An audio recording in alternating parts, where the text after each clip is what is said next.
Ny voninahitro tsy homeko ny hafa.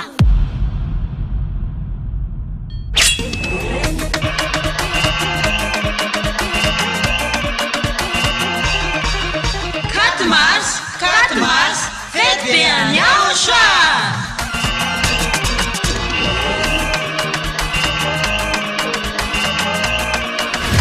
Tonga ny fotoana ankalazantsika ny verenan'ny anarana mitondra FAMPIANARANA YAHVAH sy YAHOSHUAH. Izay torina ambasadorina YAHOSHUAH zady ahahelia.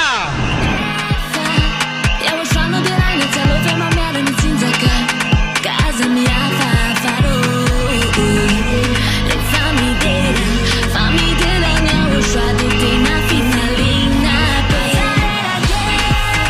Ny tena goavambe no sady tena mahafaly dia ho avy eo mihitsy YAHOSHUAH ilay niteny taminao hoe aza manota intsony, aza manota intsony.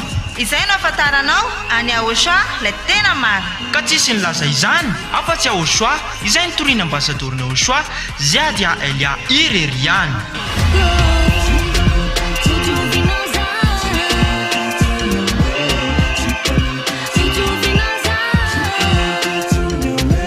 Ny faevatra ny volana martsa ho avy zao ary tena fety be manetriketrika Ety amin'ny fohy be mifanjakana YAHOSHUAH AMBOHIDRAPETO ANTANANARIVO MADAGASCAR.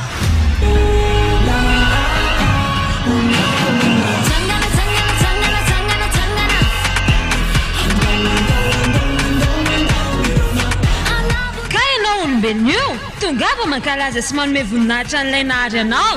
YAHVAH sy YAHOSHUAH.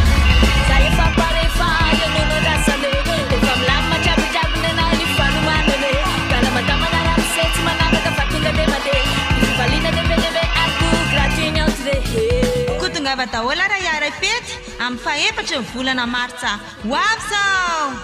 Aza dino